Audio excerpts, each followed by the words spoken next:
जी नाज़रीन, मैं हूं मंजर बशीर गोंदल और आप देख रहे हैं जेएलएम सोशल राउंडअप। आज बात करेंगे क्रिकेट की। जैसा कि आपको पता ही है कि पाकिस्तान भर में नहीं बल्कि पूरी दुनिया में पीएसएल के चर्चे हैं।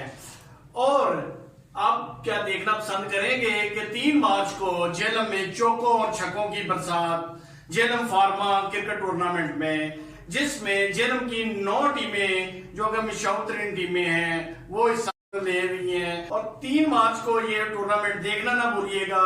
पाल न्यूज पाकिस्तान के साथ। इसी के साथ मुझे दीजिए इजाजत। अल्लाह हाफिज।